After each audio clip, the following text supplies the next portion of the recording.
Magandang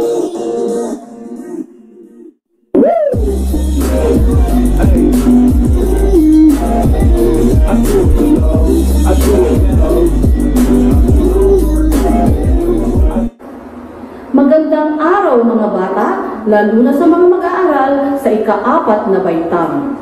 Ako ang inyong guro sa araw na ito, Ginang Dulce M. Lubrera. Nandito ako upang gabayan kayo sa inyong pag-aaral sa asignaturang Filipino. Kaya mga bata, ihanda nyo na ang inyong mga ballpen at ang inyong malinis na papel. Handa na ba kayo? Tara na! Alam niyo ba kung ano ang tawag sa bagay na ito? Tama! Ito nga ay isang diksyonaryo.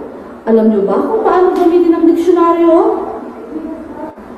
Ako'y may kaibigan puno ng talino, kahulugan ng mga salita'y taglay nito, madaling mahanap pagkat nakaalpabeto.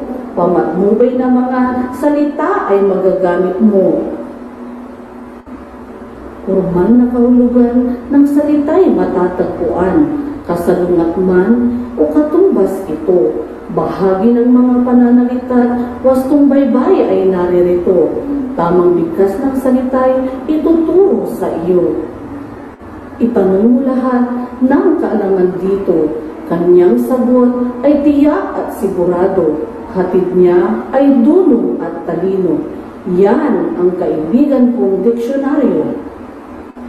Alam niyo ba ang pamagat ng tulang ating binasa? Tama! Ang pamagat ng tula na ating binasa ay kaibigan diksyonaryo. Ngayon mga bata, alam niyo ba kung anong ibig sabihin ng diksyonaryo at kung paano ito gamitin? Batay sa tulang ating binasa, ang diksyonaryo ay isang aklat na puno ng mga salita na may formal na kahulugan o definisyon. Nabanggit din sa tula ang iba't ibang bahagi nito. Ito ay ang mga salita, kahulugan, pamatnubay na salita, tamang bigkas, wastong baybay, at bahagi ng pananalita. Alam niyo ba kung saan bahagi ng diksyonaryo ito makikita? Halika, samahan niyo ako at pag-aralan natin ang mga bahagi ng diksyonaryo. Ang nakikita niyo ngayon ay loob ng isang diksyonaryo. Ang una natin pag-aaralan na bahagi ng diksyonaryo ay ang salita. Alam niyo ba na ang mga salita sa loob ng diksyonaryo ay nag-uumpisa sa letrang A at nagtatapos sa letrang Z. Pangalawa ay ang kahulugan. Ang bawat salita na makikita sa loob ng diksyonaryo ay may katumbas na kahulugan. Halimbawa na lamang ay ang salitang palamuti.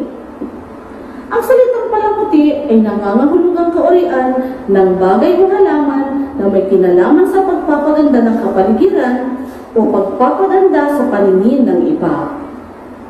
Dumako naman tayo sa ikatlong bahagi ng diksyonaryo. May dalawang salita na makikita sa taas ng diksyonaryo. Ito ay tinatawag na pamatnubay na salita. Ang pamatnubay na salita na matatagpuan sa kaliwang bahagi ng diksyonaryo ay ang unang salita na makikita sa pahina. At ang nasa kanan naman ay ang huling salita na makikita sa bawat pahina. Napansin niyo ba ang mga tuldik sa ibabaw ng letra at pagpapantig nito? Sa bahaging ito, makikita ang tamang baybay ng mga salita, kasama nito ang tamang bigkas na ipinapakita ng mga tuldik at ang tamang pagpapantig. Halimbawa ay ang salitang palamuti. Paano ang pagpapantig ng salitang palamuti? Kung ang iyong sagot ay ito, ikaw ay tama! Yun ang pang-apat na bahagi ng diksyonaryo na tinatawag natin wastong bigkas at wastong pagbabaybay.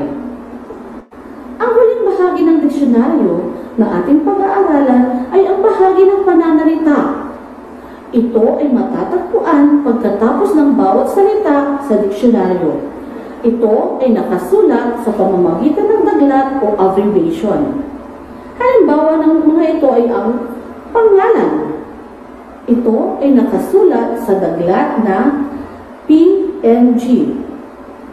Ang susunod ay ang panghalip na nakasulat sa daglat na PH. Ang susunod naman ay ang pandiwa na nakasulat sa daglat na PD.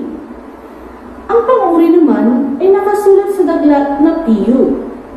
Ang pang-abay ay nakasulat sa daglat na PA. Ang pangatnig ay nakasulat sa daglat na PTG. At ang pang-angkop ay nakasulat sa PKP. Ang huli naman ay ang pang-ukol na nakasulat sa PKL.